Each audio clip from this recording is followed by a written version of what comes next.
Class 9-এর ইতিহাস, chapter 3, question answer in Bengali medium. 19বিংশ শতকে ইউরোপ, রাজতান্ত্রিক ও জাতীয়তাবাদী সংঘাত। তাহলে ক্লাস 9-এর ইতিহাস 2য় অধ্যায়। তোমরা সবাই মন দিয়ে শোনো আর লেখো, সবাই লাইক অ্যান্ড সাবস্ক্রাইবটা দিয়ে দাও।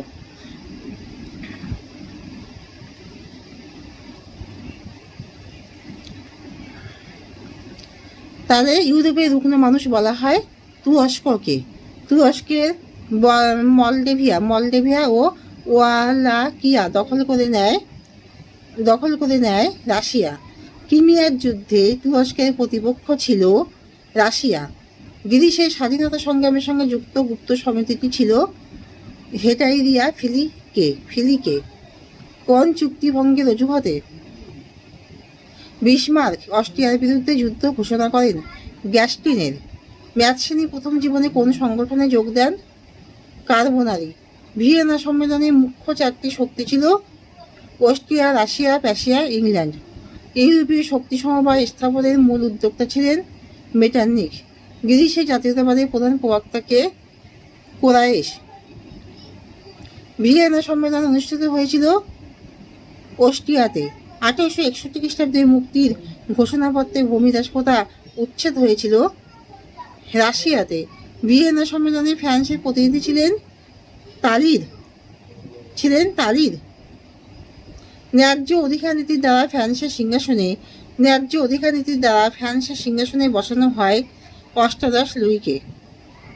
শক্তিসাম্য নীতির দ্বারা কোন দেশের চতুর্দিকে বেষ্টনী গড়ে তোলা হয়? ফ্রান্সে চতুর্দিকে বেষ্টনী গড়ে তোলা হয়। ইটালির ঐক্য আন্দোলনের জনক ছিলেন ম্যাথসিনি। জার্মানির ঐক্য সাধনে 6 সপ্তাহের যুদ্ধ বলতে বোঝায় অস্ট্রিয়ার বিরুদ্ধে যুদ্ধ। ফ্র্যাঙ্কফর্টের সন্ধি কাদের মধ্যে সম্পাদিত হয়? ফ্রান্স ও জার্মানি। 1830 খ্রিস্টাব্দে পোল্যান্ডে বিদ্রোহ হয়েছিল যার প্রথম নিকোলাসের বিরুদ্ধে। ভিয়েনা সম্মেলনের মূল উদ্দেশ্য ছিল ইউরোপের পুনর্গঠন। ফেব্রুয়ারি বিপ্লবের সময় ফ্রান্সের রাজা ছিলেন লুই ফিলিপ।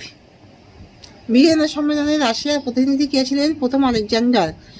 কি উদ্দেশ্যে অ্যাক্ট অফ জাস্টিস আইন পাশ করেন 10ম চার্লস? দেশে ফিরে আসা অভিজাতদের ক্ষতিপূরণ দেওয়ার জন্য। জুলাই বিপ্লবের কয়েকজন নেতার নাম লেখো। লাফিথিয়াস। কত সালে রাশিয়ার ভূমিদাস মুক্তির ঘোষণাপত্র জারি হয়েছিল? 1861 খ্রিস্টাব্দে 19 ফেব্রুয়ারি। কত সাল পর্যন্ত ইউরোপে মেটারনিখ যুগ নামে পরিচিত ছিল? 1815 থেকে 1848 খ্রিস্টাব্দে। ফেব্রুয়ারি বিপ্লব কত সালে সংগঠিত হয়েছিল? 1848 খ্রিস্টাব্দে।